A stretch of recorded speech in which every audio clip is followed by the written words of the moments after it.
The revolutionary code. The revolutionary code. The revolutionary code.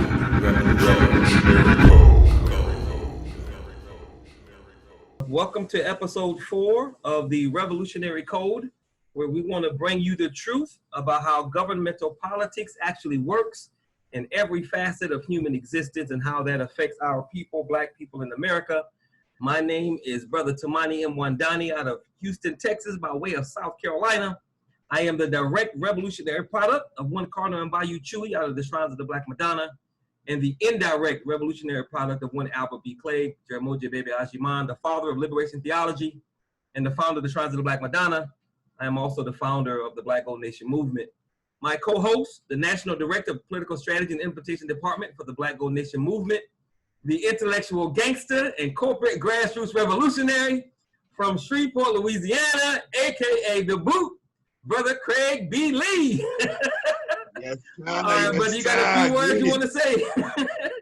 I just wanna thank everybody for tuning in, and we are bringing you straight up hardcore intellectual gangster information, wisdom, expertise, and knowledge from the port city. And I'm the direct grassroots product of AKA Moses, Marcus, Messiah, Garvey, and all the great grassroots revolutionaries of the past, including Paul Cuff and my great uncle, Giles D. Moore, founder of Moortown here in the city of Shreveport, Louisiana. Excellent, brother, excellent. If you are joining us via Zoom, please post your questions in the chat if you rather not ask on camera. And if you're joining us via Facebook, please post your questions in the comment section and we will get to them during the Q&A time. As a reminder, we need you to keep your phones muted at all times if you are joining us on Zoom. And if you happen to want to ask a question, please make sure your phone is turned sideways so that our media marketing and PR department don't get mad at me. All right, before we get started this evening, please allow me a moment to briefly tell you about the Black Gold Nation movement. Our ultimate goal is to put ourselves in a position by which we can own and or control the environment, because we understand that when we allow other people to control our environment, we lose. Regardless of what that control is, be it political, be it economic, be it educational, be it security. When we allow other people to control any aspect of our environment, it has been proven time and time again that we find ourselves on the bottom and other people on the top. So we want to reverse that. We do not want to continue losing. So we want to identify Black people that are ready, willing, and able to do. We want to mobilize and organize those Black people. We want to connect and build something worth having for our future, our children, and every Black child to follow. We're not here to just talk. We're not here to just inform and educate. We want to inform, educate, motivate, mobilize, organize, and build. Everything we say and do is an effort to get you on board to help us build a nation within this nation for our people that has power, period. If you're not about the forward progress, liberation, and salvation of Black people, then I guarantee you, you're not going to like us, and this show is not for you. But if you want to build something worth having for our children, in honor of our ancestors, in honor of those who have paved the way for us to get this far, then you most certainly want to continue to be a part of what we're trying to do, because we're about building power. So the title of tonight's show is Exposing Pseudo Solutions of the Negro Class and Why Mobilizing and Organizing Black People is the Only Answer. So let's get right into this thing, brother. 2 questions on that title: Exposing Pseudo Solutions of the Negro Class and Why Mobilizing and Organizing Black People is the Only Answer. 2 questions, 2-part question. What do you mean by pseudo solution, and why is it so important that we highlight these pseudo solutions? So whenever we use the term pseudo, that term is used as a direct definition for fake, not real, illusionary. So all of those particular terms represent pseudo, unrealistic, any of those particular things, imaginary. And so if you have imaginary, fake, unreal solutions, And people are now being told that these things are real based on their identity politics. I like this person. He's a politician. He's an entertainer. He's a so-called motivational speaker or whatever. Now people offer these so-called solutions, and hence we call them pseudo, up, and they get people into believing into the premise of these so-called solutions. And then at the end of the day, you find out after a few weeks, months, sometimes years, that this was all a hoax. And we waste a lot of time, a lot of energy following these paths. So we gotta call them to the table so we don't waste the time, because you never know how much quantitative time that you have on this planet. So we have to maximize our quantitative and qualitative time so that we can do what we are supposed to do while we are here being allowed to live on this planet on a daily basis. You muted yourself. You muted yourself. All right, thank you. Hey, I do that, Brother Ricardo. I need to mute when you're talking. All right, so the title is making a clear distinction between Negro and Black, exposing pseudo solutions of the Negro class and while mobilizing and organizing Black people's only answer. So for those who don't know, for those who haven't seen the previous 3 episodes, can you quickly define the two and tell us the difference between Negro and Black?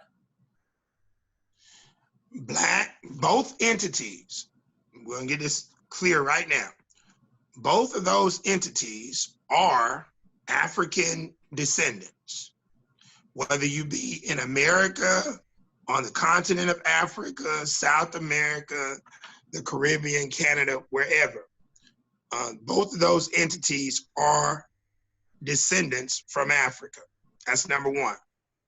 The distinction is this: Black is not phenotype, i.e. skin complexion.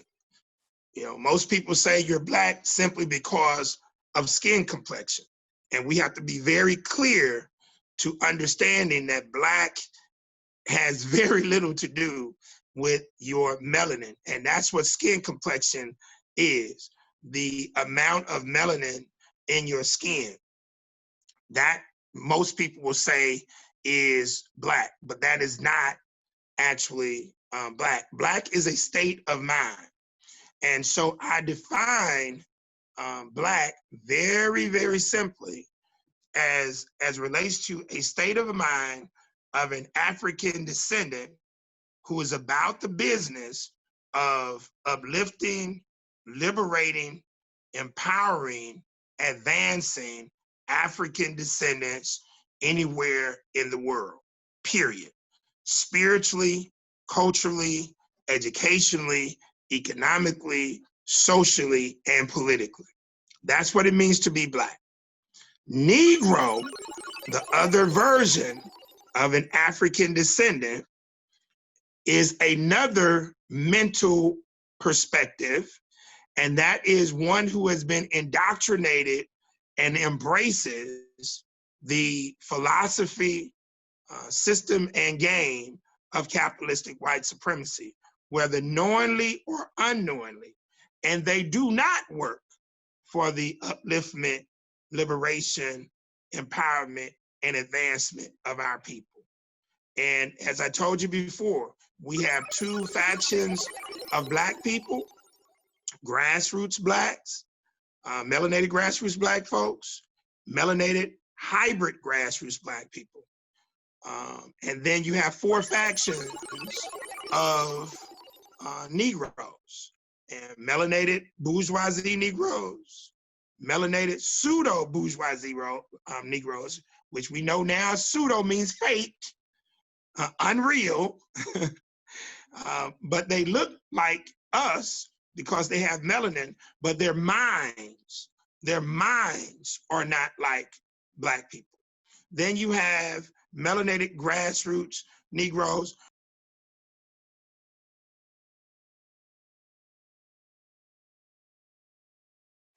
Do not call me. Please do not call me.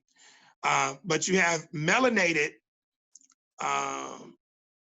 grassroots Negroes who are similar to melanated grassroots Black folks. The difference is they do no work in terms of trying to liberate, uplift, empower, and advance our people at the lowest level. And then you have melanated grassroots savages. And these are terrorists who have, most of them, been indoctrinated to terrorize, rape, and pillage, and create the gangster mentality of folks who go about savaging, ravaging our communities. And so it is very important that we understand those categories when we're talking about the solutions for grassroots Black people, grassroots Negroes. And it's our job as melanated hybrid Black people to handle our business as relates to seizing power politically, economically, culturally, spiritually, in order to help our people do what they need to do. Excellent. Thank you for that. If you want more information on the 6 factions of African descendants and the 2 categories of Black and Negro, please go to blackgoldmedia.net and watch episode 3, which is what we did last Thursday. Brother Craig not only breaks it down in detail, but he also gives you a few examples if you're wondering what they look like. all of our skin folk are not what? Our kinfolk. All right, next question. As I stated in the introduction, our ultimate goal is to put ourselves, our people, in a position by which we can own and or control the environment. Why do you think ownership and or control of our own environment is so important? Because Dr. Wade Nobles defines it in his definition of power. And again, he says power is the ability to define reality and have others respond to your definition as if it were their own. So the only way that we're going to define reality for ourselves, spiritually, culturally, educationally, economically, socially, and politically, is if we control the resources, the politics in our communities. It's really that simple. We need to be able to control the narratives that are produced in our communities. We need to be able to create, my good partner, Brother Mike Gunn, master social worker, my good partner from Xavier University out on the West Coast, one of the most phenomenal social workers in the entire world.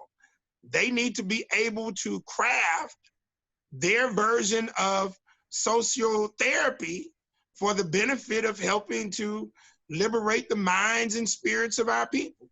You can't do that unless you are in control of your community, the resources, the politics, the whole nine.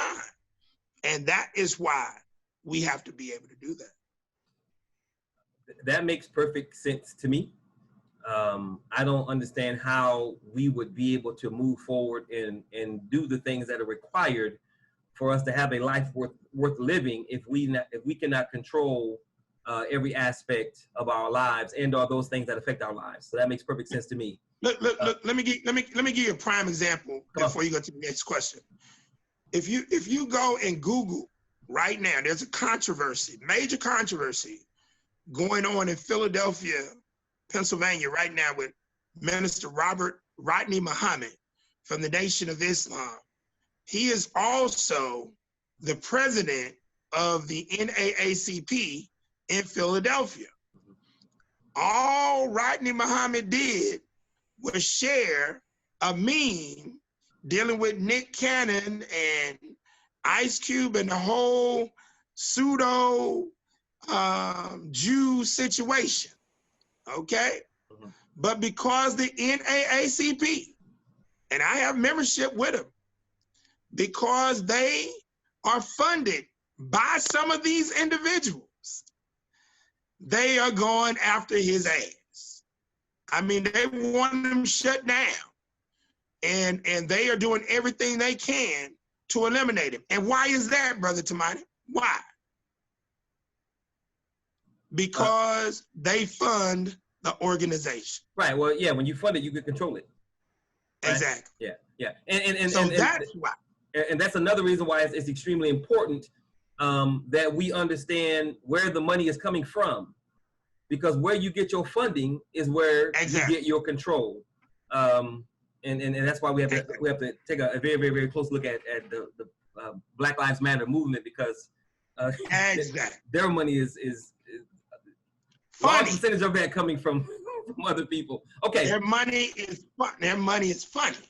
Yeah. And what's really funny is that it doesn't look like, from what you sent me and from what I researched, it doesn't look like the people who started it are getting the bulk of the money. It's like it's a filter to somewhere else. But anyway, that's another conversation. All right. So based on what you just said about the necessity to own and control the environment, the absolute need to make that a reality, is there another viable and realistic alternative as it relates to liberating and saving Black people, aside from ownership and or controlling that environment? Hell no. Thank you. How do we go about doing that? Yeah, I'm asking that for a specific reason. Joining the Black joining the Black donation. Look, man, look, not only am I the national political director for the Black Gold Nation, I'm also doing this here at the local level. So I'm the chairperson of LACE, the Liberation Advocates for Community Empowerment. And what we're doing locally is helping the national and international effort that you started come into fruition from city to city. So you gotta get involved at the grassroots level to understand this game. And as I said to you before, I love Brother Malcolm. I loved Brother Martin. Although I didn't identify and agree with his philosophy, I loved Brother Garvey. But all of them attempted to build a house from the roof down. They tried to do things nationally and internationally before they did things locally. And you cannot establish a house without a foundation. The foundation in creating anything for us internationally begins at the local level. That's why the white folks always say all politics is what? Local. See, we got this thing twisted. The sister who is a Black Lives activist in St. Louis, everybody is happy right now. She just won a congressional seat. Brother Tamani, ain't a goddamn thing she gonna be able to do in Congress. Nothing. That's the biggest hustle out of all political positions, governmental politics positions in this country is Congress. You know why, Brother Tamani? Because of the numbers? No, because the damn term of the seat is for only 2 goddamn years.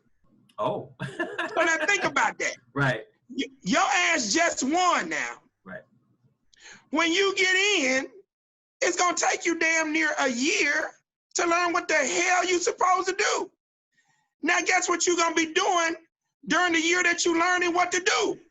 Getting ready to run again. Right. See, it's all a hustle. Now, the Senate, guess how long their terms are? 4 years. Hell no, they're 6 years. Oh, okay. All right, well, there it is. The damn Senate, the damn senators can stay longer than the damn president. Think about this now. I want you to think about this now. The president can only run for 2 consecutive terms. Senators and congressional folks can run for goddamn ever. And the Senate's terms are 6 years, but the congressional terms or 2 years. So what the hell are you gonna do in 2 years? So everybody, oh, we're gonna do this for education. Oh, we're gonna do this for healthcare. Oh, we're gonna do, you're a goddamn lie. You're not gonna do a goddamn thing. And it's not because you may not want, you may want to do a lot, but that's against the game. So now the idealism is going to meet what? Reality. And that reality is gonna bust you upside your goddamn head. And you're gonna learn a real hardcore lesson.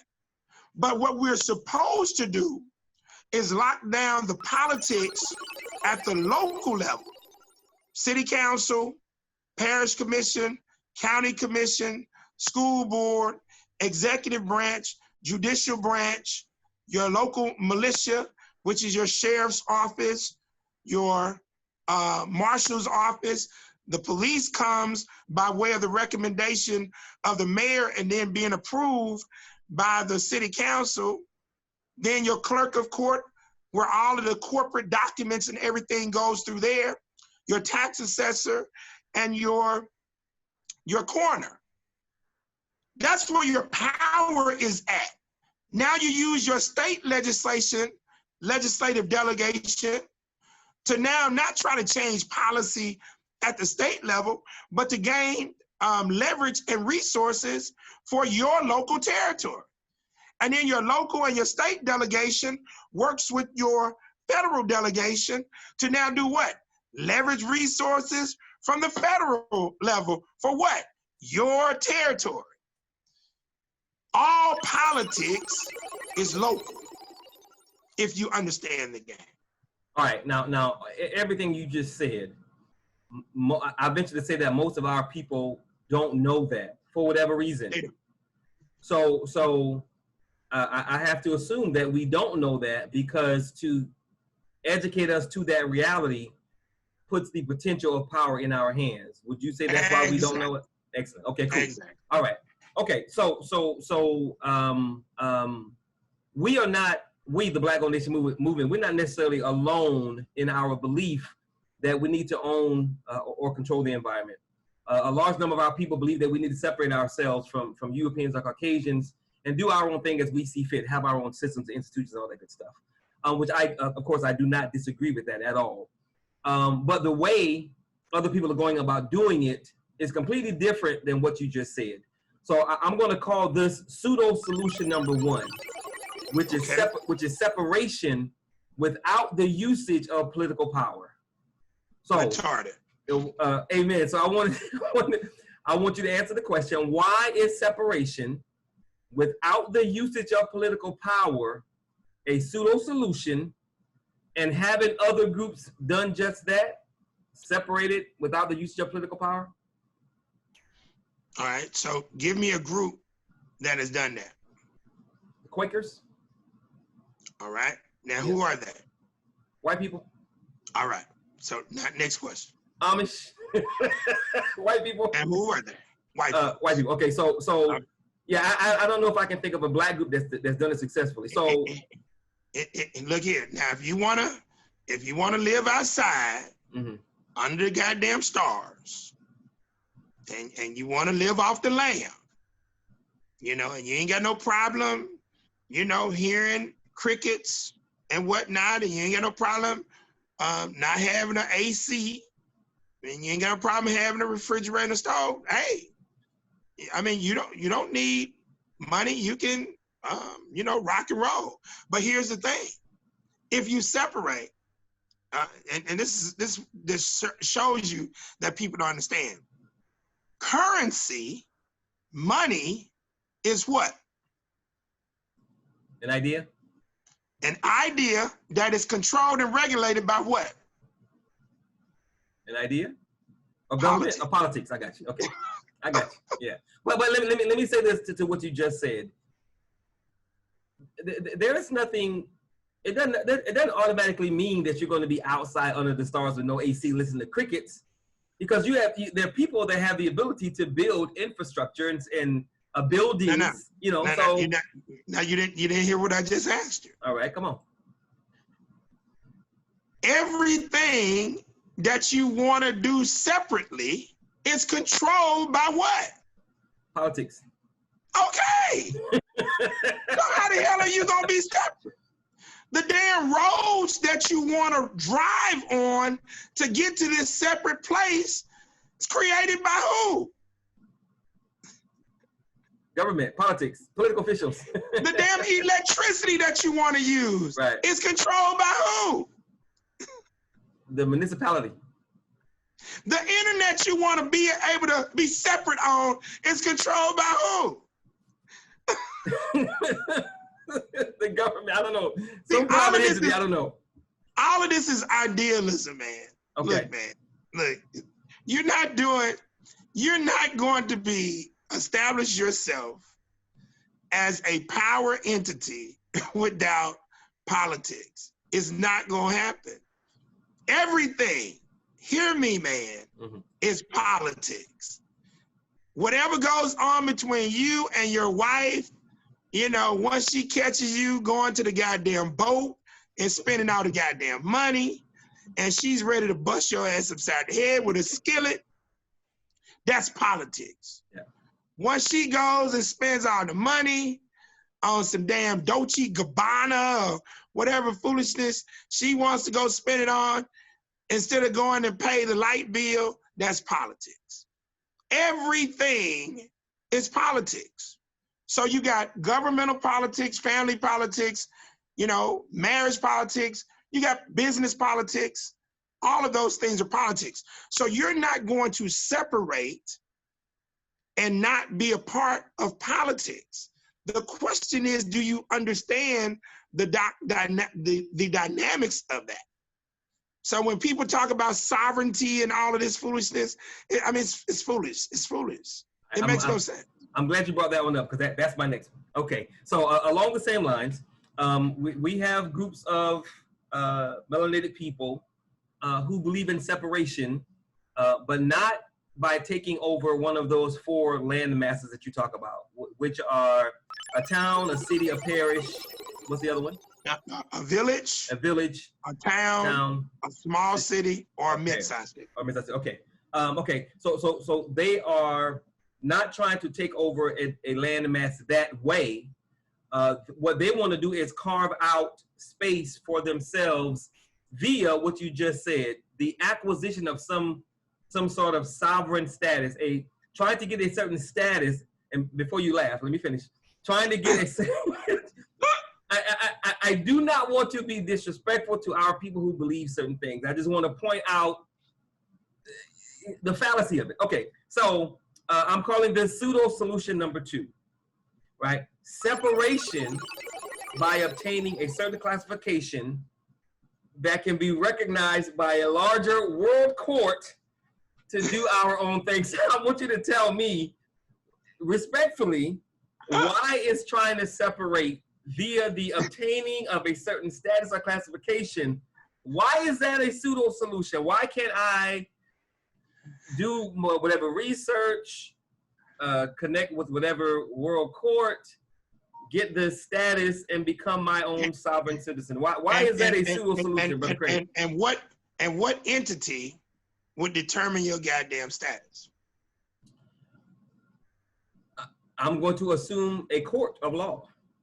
And that means what? Politics. Politics of the white man. but in all due respect, and you know as well as I do that people are very, very, very, very, very serious about. I had this one sister send me some information, directed me to their website. I went to check it out, and the first thing that I saw was a bunch of blue helmets, and I was thinking, is this the UN? So their perspective is that they're going to go to the UN. You smiling way too much.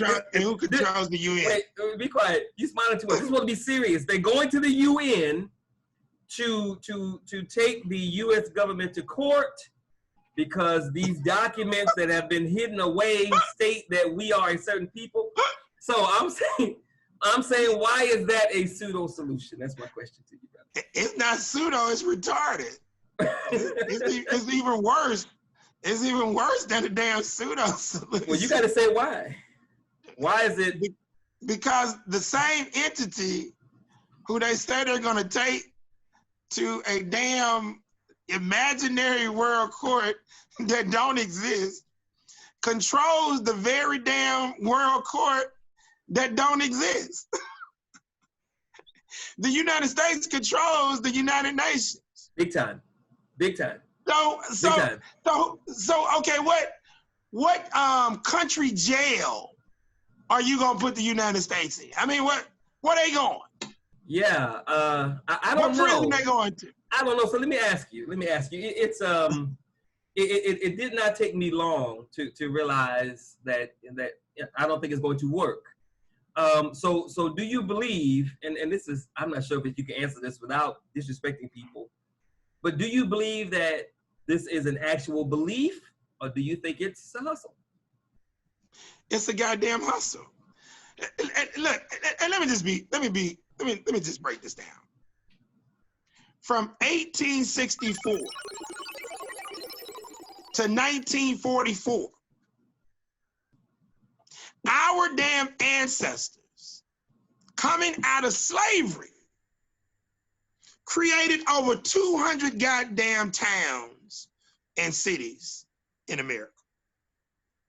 So you think I'm gonna listen to some people to tell me about some sovereignty when these people, these courageous folks, one of them, two of them were my damn great uncles, Giles D. Moore and Almonte Moore. All of this is documented history. Migrated from Wascom, Texas in the late 1800s to Shreveport, Louisiana, bought up 1,000 acres of land and created a self-contained Black community with businesses, homes, a college called Coleman College, stores, all of this. And you think I'm gonna listen to some goddamn people tell me something about going to the goddamn United Nations, and these folks have created over 200 Black townships, and about 30 something of them still exist today.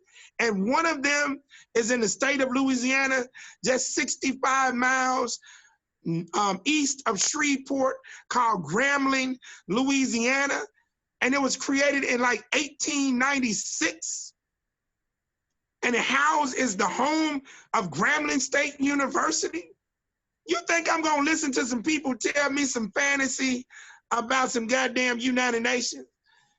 When I can take them to Langston, Oklahoma, when I can take them to Shubtown, Georgia, when I can take them to Mound Bayou, Mississippi, when I can take them to Muskogee, Oklahoma. No, I'm gonna tell them to sit their ass down because they're playing games. Because if you want, look, they got towns, Brother Tamani, they got towns that you can go buy right now. That are ghost towns. Put your money together, goddammit. You know? Somebody said, oh, man, we can go buy a town for $3 million. I said, really, it's gonna be about 150 to 200 million. What you mean, Craig? That's what I'm saying. See, you fell for the okie doke. Because you got to understand infrastructure. You got to understand water and sewer. You got to understand all of these things to run a city. It ain't just about acquiring the damn land. But guess what? You're going to want help from who? The damn government. And you know what, man? I think that's where I think that's where we get caught up in the idea, like you say, the romanticism of the revolution. We actually believe that a group of us can just go to a place and all of a sudden everything is just gonna work right. Don't work like that. That's why it is so important to again connect with someone who knows what they're doing and has a proven track record, like you say, resume, references, and receipts of running a political campaign, obtaining political power, and then using that political power for the influence of the grassroots people on the ground. And if you don't have that kind of expertise, that kind of understanding, that kind of organization, that kind of mobilization, you dreaming. Exactly. And one of the things that we absolutely must make clear to everyone who sees this this show is that we're not trying. We're laughing because stuff is funny, but we're not trying to be disrespectful. We understand that as a people, we don't have a lot of time. America's changing, and those changes are rapid, and they are not pro-Black. So when I first got this thing started 4 years ago, I was saying at that time that we have about 8 to 10 years to put something in place on automatic pilot that's going to protect us, allow us to build, do our own thing. That's down to 4 or 5 years. That's right. So That's it is very important that we, those of us that have this level of understanding, that we do as much as we can to let other people know who might not know, who we feel are being led astray. Man, we got to shed light on that stuff because we don't have that kind of time, and our people are following others that are giving them pseudo solutions. So we're not doing this to be disrespectful. We're doing this because we're talking about the hearts and minds of our people, and we can't allow them to continue to be led astray by people who don't know what they're doing. Exactly. All right, so if you joined us late, you're listening to the Revolutionary Code, where we want to bring you the truth about how governmental politics actually works in every facet of human existence and how that affects our people here in America, Black people.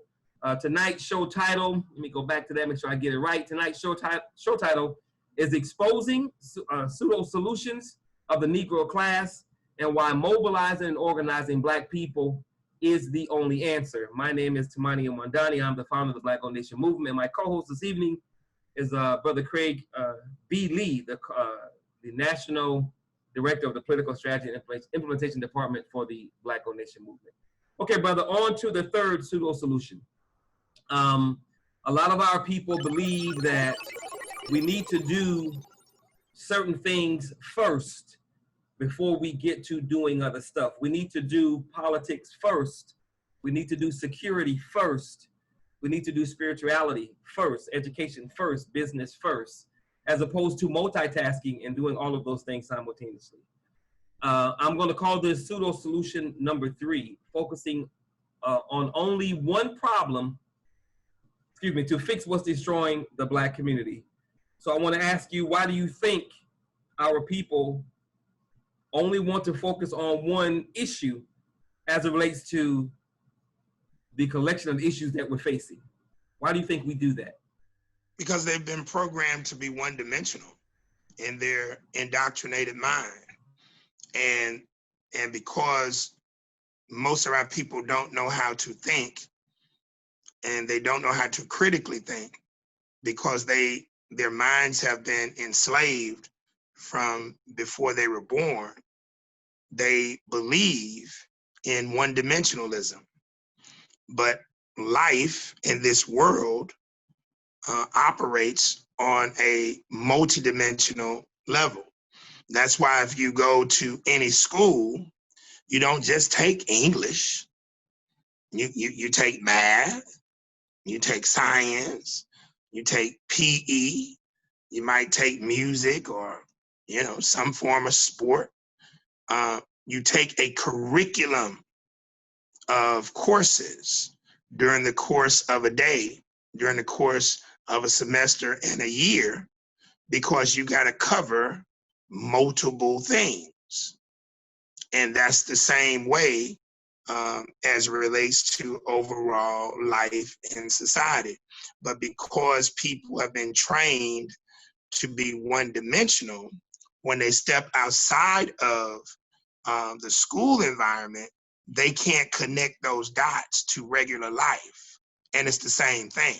So you got to be able to focus, like I said, the 6 pillars of empowerment: spirituality, culture, education, economics, socioeconomics, and politics. Those things have to be done on a multidimensional level, not just one-dimensional. So you got to learn spirituality. The curriculum got to be there for culture. The curriculum got to be there for education. Curriculum got to be there for economics. Curriculum got to be there for socioeconomics and politics. It's the same thing. Every day you get up, you got to brush your teeth, You gotta shower. Some people do, some people don't. You gotta eat. You gotta do multiple things just before you walk out the house. It's the same way in life. so everything is about a process and foundation. And in music, I'm a former percussionist, and we call them learning your rudiments, learning the rope, your notes, the rudiments, the foundation, the basics, the skills, so you can understand how to maneuver in this game. And then you go to a different level. But we got to get people to comprehend how to begin to think. That's why I suggest playing games like dominoes and chess, or even something simple like Connect Four. Start to work your mind so you can, begin to have thinking exercises, because this thinking game is very complex, man, and you got to do it on a daily basis. So what I'm hearing you say, and this could just be a yes or no answer. What I'm hearing you say is that since we live in a multi-dimensional world, and our people are offering one solution for a multitude of issues because we don't understand that it's multi-dimensional. You mentioned the 6 pillars of empowerment that we absolutely must have that we're not currently getting. So my question to you is, it sounds like to me you are saying that our whole educational paradigm, our whole platform, our whole philosophy needs to be completely different and changed because we're not being properly educated to exist in a multidimensional society, which means we will always be losing. Amen. All right. Exactly. Thank you. Cool. All right. Next pseudo solution. And the next two are going to be kind of big because of our people and the following that they both get. Last week, we briefly talked about Sister Yvette Carnell, Brother Antonio Moore, who are the founders of the ADOS movement, African Descendants of Slavery. Of course, they are big on the reparations movement. They believe that we should get it. I believe that we should get it. I don't think it's going to come the way they're going about doing it. And you think that we should pursue it as in honor of our ancestors. Am I correct so far? True. Okay, cool. All right. So I'm going to say reparations is a pseudo solution. True. Because of how we're going about getting it. We believe, we Black people as a whole, those of us that believe in reparations, our people believe that being right about what you're owed is enough.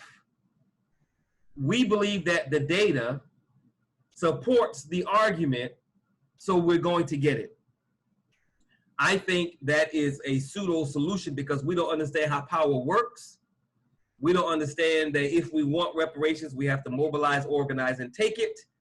And we actually believe that if we constantly make this argument, it's going to happen because we're right. So my question to you is, why is our belief in reparations coming that way a pseudo solution? Number one, it's not going to happen. Why is it not going to happen? Because you got to have votes. Exactly. Everything comes down to votes, man. That's why I went over the vote, the structure of the process in Congress. Mm-hmm. You got to have the votes. And Joe Biden is already saying right now, I'm for the Negro having reparations, but I want these so-called Indians to have them too. Now, you already know about the $5 Indians, the pseudo fake Indians, who are these pale skins who are perpetrating. So at the end of the day, he's letting it be known. Anything that we attempt to do is going to be watered down anyway. But he's saying that, why? To get the Negro vote. Because guess what ain't going to happen in Congress? That's not going to happen. You say, well, Craig, you're being negative. Look. There are 45 to 50 million African descendants in America. The vast majority of their ass don't go vote, okay? But even if 90% of us voted, okay? If 90% voted and there are 50, let's say it's 50 million people, let's say of that 50 million, let's say 30 million are voting age, are voting. And then let's say, well, because you know some of them felons can't vote. Let's just say 20 million can actually go vote, okay, on the federal level. And let's say 90% of that 20 million went and voted. That's 18 million people. Brother to money, there are 190 million white folks in America, man. All right. So now let's break that down. Right. Let's say out of the 190 million, 100 million were voting age eligible. And let's say out of the 100 million, 80 million, you know, didn't have no felonies, or let's say 90 million, you know, because they let them get off of every goddamn thing. So 90 million could vote realistically. And let's just say half of them went and voted. So that's 45 million. 45 million is 45 million greater than goddamn me 18 million. Yes. Okay. So the majority of the Congress, your House of Representatives, are white. Right. There's not even 40. Yeah. There's not even 40 African American members of the Congressional Black Caucus. And all of them aren't gonna vote for you. And all of them ain't gonna vote for you. Hell, cause Ted Scott for goddamn show out of South Carolina ain't gonna vote. Ted Scott is stepping and fetching for real. He is Republican to the core, right? Mm-hmm. So you gotta have votes, man. Now, you want me to tell you how reparations can really happen for the Negro? That was my next question. At the state level. How can it happen at the state level? If families were to do their genealogy, follow me now. If families were to do, and I got this idea from Chase Bank, because back in the early 2000s, Chase created a Smart Start scholarship in the state of Louisiana for African descendants in America, children who were descendants of Africans who have been enslaved. Follow me. They started the scholarship, and you can pull it up online, Smart Start. They discontinued it now, but we're gonna come back on the ads next year. Watch this. Chase used to provide insurance for the sale of our ancestors during the slave trade while they were on the auction block, right? So they started seeing this, so they got ahead of the curve.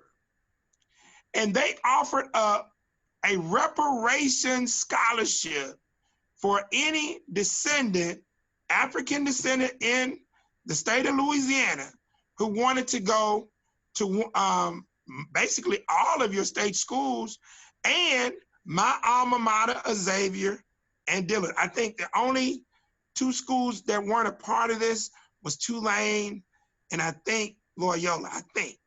But you could go and see it, because the last time they did it was back, I think, in 2013. Now, what am I saying? I'm saying to you is, if your family got into your genealogy and did your research and now identified the entities who owned your ancestors and got into discussing the land acquisitions and oil and gas, that's where you can now begin to make a case for reparations. And that's going to bring your family together. Even if something happened federally, you need to do your genealogy, because you're going to have to do your research to verify who you say you are. So this will give you a head start, but this could be done at the local and the state level, where you can now start to lay the foundation for suing some of the corporations, some of the municipalities that may have land that your family owes. A lot of things can happen on that overall get that. But that's where your deal is at, but you're gonna have to do some work. Yeah, and I had never heard that before, but it most certainly sounds like a logical plan that can be done. But that is more of an individual family reparations move. Exactly. And of course the reparations argument is, we're owed money, we're owed stuff, which is true, and you need to give it to us, which is which is not how power works. Who do you think would be in a better position to leverage federal reparations? A family who is merged together to now file lawsuit at the local and state level for certain things that had been taken from them, or an unorganized family just on a hope and a prayer? The second one. Okay. Okay. All right. So you and I, we don't disagree on a lot, but we differ on this next one. Like the previous pseudo solutions, I'm with you as it relates to, I think the people are just, I think they're just running a hustle. However, with this particular pseudo solution, because of ignorance is what I'm saying, I do not believe that Yvette and Antonio are intentionally deceiving Black people. I think they just don't fully understand the dynamics of the issue. And you disagree with that, correct? Hell yeah, I disagree with you. And you the money trail proves. The money trail proves. Yeah, and you sent me some information that I have yet to look at. But I need to look at that because I haven't seen that yet. But you're saying that there is proof of payment from another entity to Yvette, I guess? Hey, it's all there documented, man. Okay, it's cool. all there documented. All right, so the last one, which is, I don't know if this is what I asked you about before we started this evening. I'm not sure if this is it might very well be a pseudo solution. You talk about, you said it tonight and you talk about it often, trying to build a house from the roof down. It is impossible. You were talking last week about some of the good things that the Nation of Islam does. You said earlier that you have much love and respect for Brother Malcolm, so do I. But the term religiosity, religion, yep.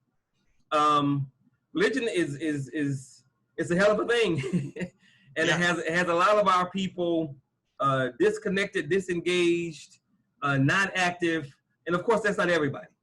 Just because a person is religious and or a Christian or whatever doesn't mean they're not engaged, not smart, don't care, whatever. But a lot of our people are missing the boat because of religiosity. True. So I'm asking the question because I'm not certain. Do you consider religion to be a pseudo solution, or is religion different than religiosity? Religiosity is religion. All right. So do you consider religion to be a pseudo solution? I mean, it damn sure is a pseudo solution. Tell me why. You know, but even within religiosity, within especially, you know, the fact that the majority of our brothers and sisters are Christians, yep. And you know, some have left to go into Islam and other religions, but I deal primarily with those who have gone into Christianity.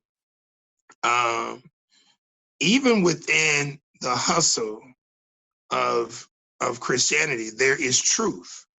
If you actually research and study the information, that's where you come out of the Shrine of Black Madonna.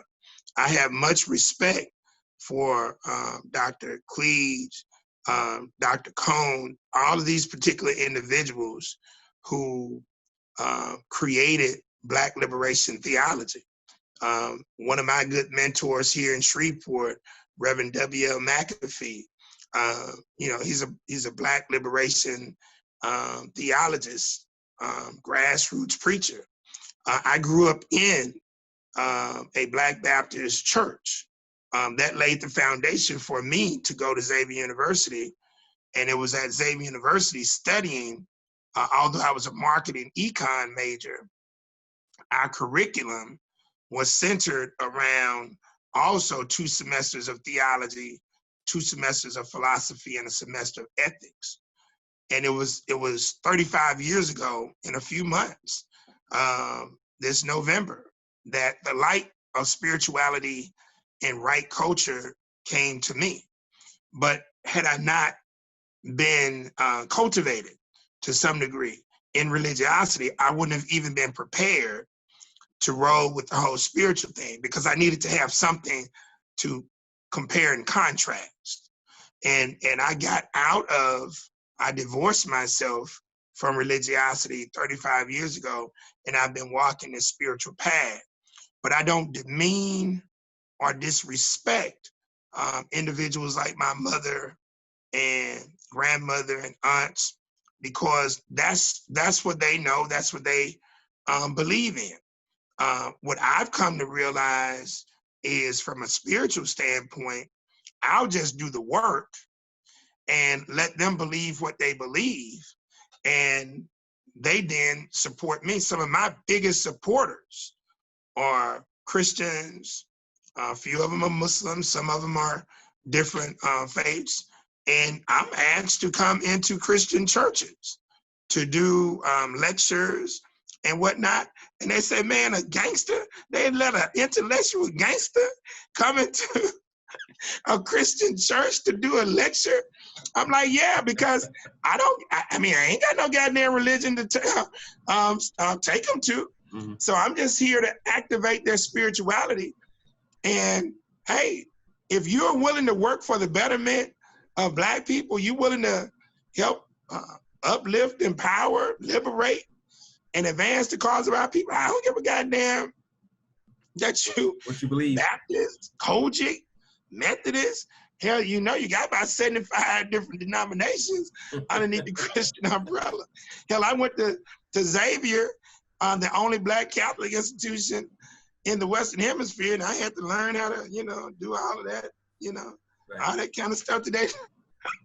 And so I just do the work and let the whole religion thing, maneuver. I don't disrespect the folks, mm-hmm. but, simultaneously, I let them know, brother, you got to do some work. Right. I tell the joke, but it's true. I say, the entity who need a goddamn extended vacation more than anybody in the world, it's Jesus. Jesus need a goddamn break.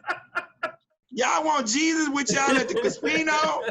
Y'all want Jesus after you ate 15 hog head cheese sandwiches and 14 pork chops, and you got high blood pressure. Now you want Jesus with you at the hospital. You want Jesus with you. You ain't studied for the goddamn test. So you want Jesus to, oh Lord Jesus, I sure need to pass this test. So Jesus needs a goddamn break. And sometimes you need to do something for yourself. I told that joke at a church, my cousin's church, and boy, he was like, damn, sit your ass down, But it's true. Yeah. You need to do some work. And that's the thing that I try to tell Christians. And I show them the examples in the book that they say they believe in. But I know they're not reading the book. So even in the book that has been maligned, even in King James, there's some truth. Yeah. And so I just deal with the truth and mobilizing the people and show them, look, in the book of John, Yeshua Jesus is about to get gangbanged by the Pharisees. Mm-hmm. And look at the question he asked them, Brother Tamani. For which work that I do in my Father's name do you stone? That's right. For which work, goddammit? Yeah, which one, damn it? I got not for what prayer, not what clothes I wear, For which work? Look at what the Pharisees say. For a good work we stone thee not, but for blasphemy, in that thou being a man makest thyself God.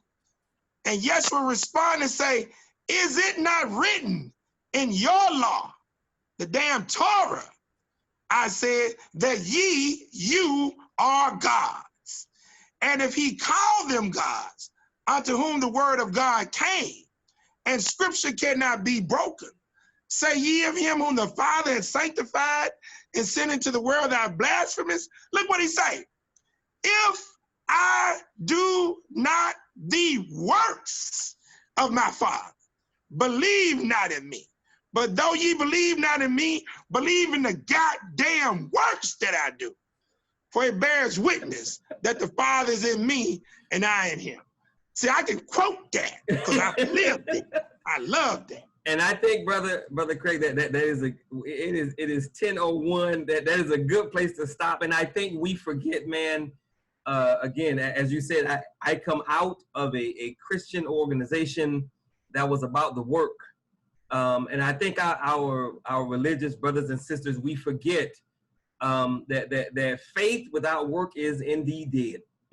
And the work that we put in is what you talked about 2 episodes ago, which is the difference between what are the 2 terms? The good deeds and empowerment work. Exactly. We got a bunch of good deeds Christians that are doing some good things, but at the end of the day, we still getting choked out because we ain't got no power. Exactly. Right. So we have to do what we can to connect with people and hope and pray they listen, who are pushing pseudo solutions, and let them know that we don't have time for this. What you are leading our people to do is not going to work for these reasons. And hopefully we can get some of them to see the light, if you will. But most certainly, we want their congregations, their followers, whomever, to know that the ultimate goal in this thing has to be about power. Because what happens to us happens because we don't have the power to stop it, and that's not going to stop. The predator never leaves where it finds its prey. Exactly. So we got to motivate some of these predators to get the hell out, and we can't continue to be other people's prey. Okay, so with that, that concludes episode number 4. Brother Craig, is there anything you want to say before I close this thing out? I just want to thank everybody for tuning in. Spread the video. Join the Black Gold Nation. Be about the business of mobilizing and organizing in your city, in your parish, in your county, in your region, in your state, and keep on elevating yourself. Excellent. And I don't see where we have any questions, so I am going to let everybody know, if you want more information about the Black Gold Nation movement, please go to our events website, blackgold-wakandarising.com. Click on after the protest and learn more about what we're doing in 100 cities right now to mobilize and organize our people. As I said initially, we are not just talking, we're not just trying to inform and educate, but we're trying to get you active into something that's going to build power for our people, for our children, our children's children. Because again, what happens to us happens because we don't have the power to stop it. And that power is not going to be given to us, because that is not how power works. Power is never given. Power is never shared. Power only respects power, and power is always taken. So if we want to have what we deserve, we got to go get it. And we can't go get it if we're not mobilized and organized. So let's get about the righteous work so we can build a better world for our children, our children's children, every generation of Black child to follow. So with that, always remember 2 things. No one can do everything, but if everyone does something, everything will get done. And absolutely always remember that nothing is more sacred than the liberation and salvation of Black people. So with that, thank you very much. God bless you. Have a wonderful evening. Thanks a lot, Brother Craig. I'll talk to you soon. Peace. Yes, sir. Peace. The revolutionary code. The revolutionary code. The revolutionary code. The revolutionary code.